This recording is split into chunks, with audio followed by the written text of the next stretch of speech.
देखो, आज का जो हमारा टॉपिक है वो है फैक्टर्स एंड मल्टीपल्स का टॉपिक, ठीक है। अच्छा, फैक्टर्स और मल्टीपल्स में हमारा जो सबसे पहला टॉपिक है वो है फैक्टर का।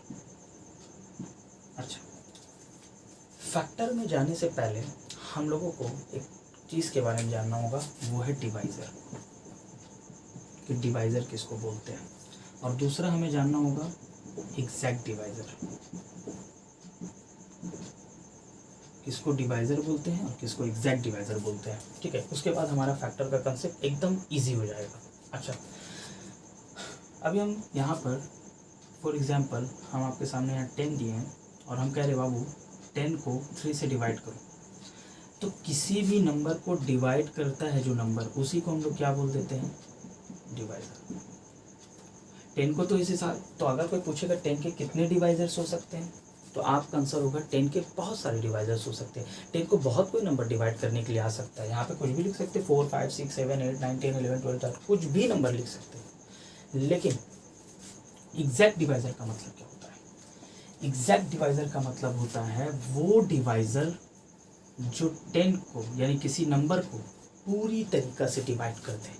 एग्जैक्ट डिवाइज़र का मतलब होता है वो डिवाइज़र जो किसी भी नंबर को पूरी तरीक़ा से डिवाइड कर दे। फॉर एग्जांपल अगर हम यहाँ पे रखे हैं सपोज 10 और हम 10 को डिवाइड कर रहे हैं 5 से, तो 5 2 जा कितना हो गया 10, तो 5 10 का एक डिवाइज़र ही है, लेकिन 5 ने 10 को पूरी तरीक़ा से डिवाइड किया है, इसलिए रिमाइंडर लास्ट में कितना आया है 0। तो 5 10 का क्या हो गया एग्जैक्ट डिवाइज़र, ठीक है। तो अब कोई पूछ सकता है तो क्या 5 एक डिवाइज़र नहीं कहला रहे? 5 एक डिवाइज़र ही है, लेकिन 5 किस तरह का डिवाइज़र है, एक एग्जैक्ट डिवाइज़र है। क्यों? क्योंकि 5 ने 10 को क्या कर दिया है, पूरी तरीक़ा से डिवाइड कर दिया है। लेकिन 3 जो है यहाँ पर 10 को पूरी तरीक़ा से डिवाइड नहीं कर पाया। अब मेरा कहने का मतलब ये है कि 10 के या किसी भी नंबर्स के जो एग्जैक्ट डिवाइज़र्स होते हैं उन्हीं को क्या कहा जाता है, उन नंबरों का फैक्टर्स। बात समझ में आया? यानी किसी भी नंबर के जितने भी एग्जैक्ट डिवाइज़र्स होंगे उन्हीं एग्जैक्ट डिवाइज़र्स को उन नंबर का क्या बोल दिया जाता है, फैक्टर। चलिए कुछ और एग्जांपल देके समझाते हैं। फॉर एग्जांपल हम आपके सामने एक नंबर लिख दिए 12, तो बताइए 12 को 1 क्या डिवाइड कर सकता है पूरी तरीक़ा से? ऑफ कोर्स 1 12 को पूरी तरीक़ा से डिवाइड कर सकता है। क्या 2 कर सकता है? 2 भी कर सकता है। क्या 3 कर सकता है? 3 भी कर सकता है। क्या 4 कर सकता है? 4 भी कर सकता है। क्या 6 कर सकता है? 6 भी कर सकता है। क्या 12 कर सकता है? हाँ 12 भी कर सकता है। तो 12 के कितने एग्जैक्ट डिवाइजर्स हो गए? 1 2 3 4 और नंबर 6 और नंबर 12, टोटल 6 एग्जैक्ट डिवाइजर्स हैं किसके, 12 के। इन्हीं एग्जैक्ट डिवाइजर्स ही को हम लोग क्या बोल देते हैं, फैक्टर्स। 12 के फैक्टर्स। क्या ये कंसेप्ट क्लियर हुआ कि एग्जैक्ट डिवाइज़र क्या होते हैं? एग्जैक्ट डिवाइज़र ही असल में फैक्टर्स होते हैं किसी भी नंबर के। चलिए बहुत बढ़िया।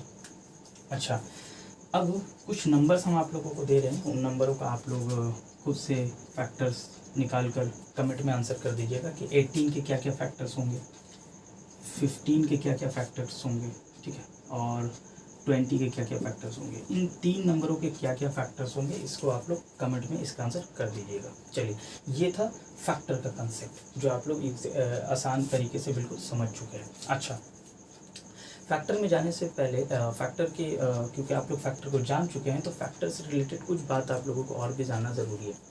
याद रखिएगा, किसी भी नंबर का 2 फैक्टर्स पहले से मौजूद है। किसी भी नंबर का 2 फैक्टर पहले से मौजूद है। फॉर एग्जांपल यहाँ पे एक चीज़ गौर करिए, यहाँ पर 12 को 1 ने भी डिवाइड किया और 12 को 12 खुद भी डिवाइड कर सकता है। मुझे बताइए, क्या ये प्रॉपर्टी अगर यहाँ पर नंबर 12 नहीं होता, यहाँ पर कोई भी नंबर होता, किसी भी नंबर को 1 हमेशा पूरी तरीक़े से डिवाइड कर सकता है। किसी भी नंबर को 1 पूरी तरीक़े से डिवाइड कर सकता है और किसी भी नंबर को वो नंबर खुद ही अपने आप को क्या कर सकता है, पूरी तरीक़े से डिवाइड कर सकता है। तो हमेशा याद रखिएगा, हर नंबर के 2 फैक्टर मौजूद हमेशा से होते हैं, यानी शुरू से उसके पास 2 फैक्टर पहले से हैं। क्या? एक तो हो गया 1 और दूसरा क्या होगा, वो नंबर खुद ही। फॉर एग्जांपल अगर हम यहाँ पे पूछ लेते 18 का, 18 के दो फैक्टर आपको पहले से पता है, एक 1 और एक 18। 15 का एक 1 और एक 15, एक 1 और 20 का दूसरा फैक्टर 20। ये दो फैक्टर्स आपको कैलकुलेट करने की ज़रूरत भी नहीं, ये आपको पहले से समझ में आ गए हैं कि दो नंबर्स पहले से ही किसी भी नंबर के फैक्टर्स हैं। अब बाकी का नंबर्स फैक्टर होगा या बाकी का नंबर फैक्टर नहीं होगा, वो आपको कैसे पता चलेगा? डिवाइड करके, यानी उसका एग्जैक्ट डिवाइज़र पता करके आप पता कर सकते हैं उस नंबर का फैक्टर क्या होगा। चलिए अब हमारा जो नेक्स्ट टॉपिक है वो है मल्टीपल्स का। चलिए फैक्टर्स के बाद अब हमारा जो टॉपिक है वो है मल्टीपल। मल्टीपल किसको बोलते हैं? मल्टीपल या मल्टीपल्स? चलिए देखिए, मल्टीपल को समझाने से पहले एक नंबर के बारे में आपको हम बताना चाहेंगे, इंटीजर्स।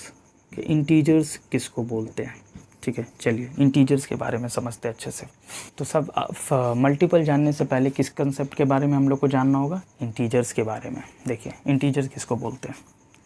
0, 1, 2, 3, 4, 5, 6, 7, 8, 9 डॉट डॉट, फिर 0 से पीछे -1, -2, -3, -4 डॉट डॉट, मानी -4 से पीछे जितने भी ये तमाम नंबर्स, ये पूरे नंबर्स को हम लोग क्या बोलते हैं? इंटीजर्स, ठीक है।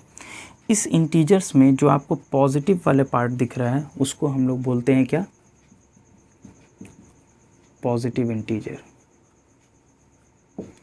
और जो नेगेटिव वाला पार्ट दिख रहा है उसको हम लोग क्या बोल देते हैं? ये पूरे नंबर्स को हम लोग क्या बोल देंगे? नेगेटिव इंटीजर, ठीक है। तो मल्टीपल्स पढ़ाने से पहले या मल्टीपल्स को बताने से पहले इंटीजर्स का कंसेप्ट जानना ज़रूरी था, ठीक है। अब क्यों ज़रूरी था वो आप लोग को अभी क्लियर हो जाएगा। चलिए अब इधर आइए। मान लीजिए अभी अगर हम आपको बोले बाबू 2 में आपको एक इंटीजर मल्टीप्लाई करो, किसी ने कहा कि सर 2 में आप 5 मल्टीप्लाई कर दिए, तो 2 5 से कितना हो गया? 10। तो 2 में हमने क्या मल्टीप्लाई किया? एक इंटीजर मल्टीप्लाई किया। और 2 में हमने जैसे ही एक इंटीजर मल्टीप्लाई किया तो हमें एक नंबर मिला। तो जब किसी नंबर पे किसी इंटीजर को मल्टीप्लाई करते हैं तो जो नंबर हमें मिलता है वो नंबर कहला जाता है इस नंबर का मल्टीपल। क्या बात क्लियर हो रहा है? फिर से एक एग्जांपल देते हैं कि 2 में फिर किसी ने एक इंटीजर मल्टीप्लाई किया, एक पॉजिटिव इंटीजर मल्टीप्लाई किया 7। तो 2 7 से कितना हो गया? 14।